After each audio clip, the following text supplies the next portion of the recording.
उमर अब्दुल्ला और ये मुफ्ती जो फैमिलीज़ हैं, लाशों में हुकूमत बनाते थे।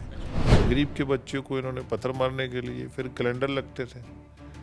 लेकिन गरीब का बच्चा जो है, नरेंद्र मोदी जी के आने से वो स्कूल जाता है। लाल चौक में लोग 15 अगस्त और 26 जनवरी को त्यौहार की तरह मनाते हैं, अपने मजहबी प्रोसेशन निकालते हैं।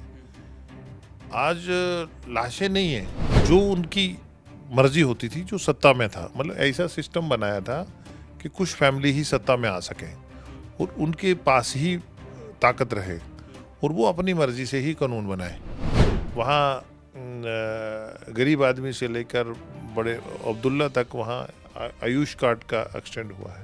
तो वहाँ ये चीज़ें थी नहीं, अब ये है आस्ता आस्ता एक्सटेंड हुई है। वहाँ अमन आया है, वहाँ पीस आया है। कि आपके ज़माने में सिविलियन किलिंग कितना होता था, आपके ज़माने में सिक्योरिटी का किलिंग कितना था, आपके ज़माने में न्यूट्रलाइजेशन रेट क्या था, आपके ज़माने में बॉर्डर से जो इन्फिल्ट्रेशन होती थी अटेम्प्ट्स, वो उनको कितनों को वो डिफ्यूज़ किया जाता था। हम चुनाव करवा रहे हैं ना, हम असेंबली का चुनाव भी करवाने जा रहे हैं। हमने पार्लियामेंट के इलेक्शन करवाए, हमने ज़िला परिषदों के इलेक्शन करवाए, हमने कॉरपोरेशंस के इलेक्शन करवाए। उनको कई वक्त आप रेडी रहिए, किसी वक्त आपको election commission of India call लेगा, हम इलेक्शन होंगे। हमारा काम तो सिक्योरिटी का है सिर्फ। लेकिन जो लोग वहाँ सत्ता में रहे, ना उन्होंने पहाड़ी के कास्ट को रिप्रेजेंट करा है, ना गुजर के कास्ट को रिप्रेजेंट करा है, ना डोगरा के कास्ट को रिप्रेजेंट करा है, ना कश्मीरी के कास्ट को रिप्रेजेंट करा है। उन्होंने अगर रिप्रेजेंट करा है तो सिर्फ ब्लड शेड को करा है, डिस्ट्रक्शन को करा है, लूट खसूट को करा है और कंट्रैक्ट को करा है और पब्लिक एक्सचेकर को लूटा है। अब मोदी जी हैं, वो तो इतना पैसा देते हैं लेकिन पाई पाई का भी हिसाब पूछते हैं।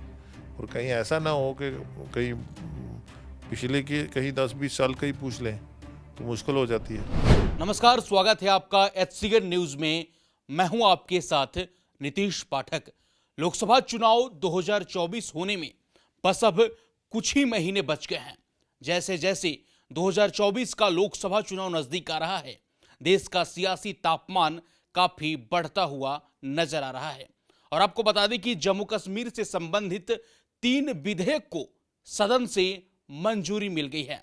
जम्मू कश्मीर स्थानीय निकाय चुनाव विधेयक हो गया, जम्मू कश्मीर पंचायती राज विधेयक हो गया और जम्मू कश्मीर के निकाय के साथ साथ जो स्थानीय चुनाव जितने भी होते हैं उससे संबंधित विधेयक को मंजूरी मिल गई है। और साथ ही साथ पहाड़ियों को एसटी दर्जा मिला है। इन तमाम मुद्दों पर बात करेंगे आज। मेरे साथ खास बातचीत के लिए भारतीय जनता पार्टी के फायर ब्रांड नेता हैं और जम्मू कश्मीर से राज्यसभा के सांसद हैं गुलाम अली खटाना साहब। खटाना साहब, आपका बहुत स्वागत है HCN न्यूज पर। जी स्वागत है जी। मेरा पहला सवाल है सर, सदन से 3 विधेयक जो जम्मू कश्मीर से संबंधित आते हैं उनको मंजूरी मिली है। इन विधेयकों का प्रभाव जम्मू कश्मीर पर कैसा पड़ेगा और इसका क्या लाभ मिलेगा, आप हमारे दर्शकों को समझाइए। देखिए, जम्मू कश्मीर जो है वो कुछ फैमिलीज के क्लचेस में रहा है और जो भारत के कॉन्स्टिट्यूशंस की बहुत सारी धाराएं ऐसी थी जो कि वहाँ एक्सटेंड नहीं होती थी।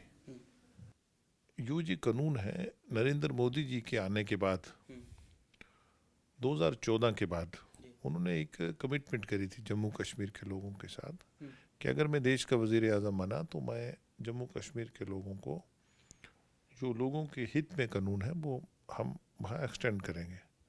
जैसे वहाँ महिलाओं को अगर बाप की जायदाद से हक नहीं मिलता था, लेकिन अब मिलने लगा। वहाँ वाल्मीकि एक कम्युनिटी थी जिनको वहाँ सफाई के लिए लिया गया था, बट पिछले 70 साल हो गए उनको कोई बच्चा पढ़ नहीं सकता था, स्कूल नहीं, एडमिशन नहीं मिलता था, उनके लिए कोई प्रोटेक्शंस नहीं थी कानून की।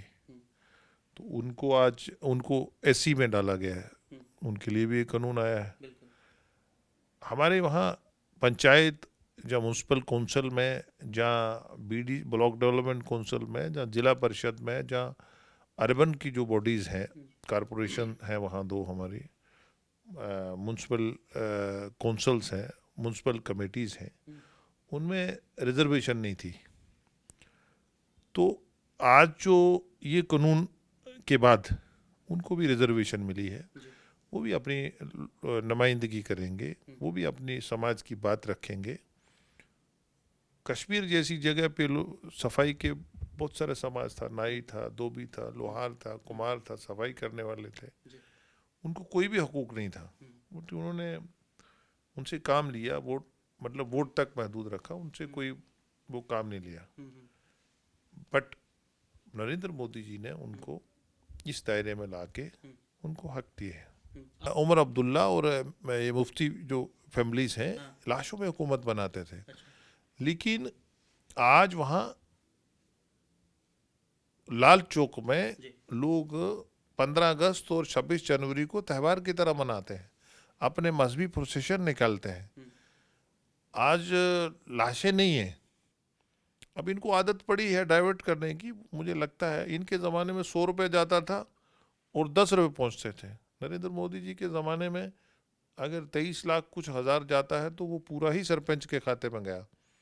वो बीडीसी के खाते में जितना भेजा उतना ही पहुंचा। लेकिन कह रहे हैं ना कि सर कि 370 हटने के बाद से आतंकवादी घटनाएं थमी कहाँ हैं, आतंकवादी घटनाएं हो रही हैं। ऐसा फारूक अब्दुल्ला, उमर अब्दुल्ला रोज बयान दे रहे हैं। 35 से हटने के बाद से आतंकवादी घटनाएं नहीं थम रही है, रोज इस प्रकार की घटनाएं घट रही हैं वहाँ पर।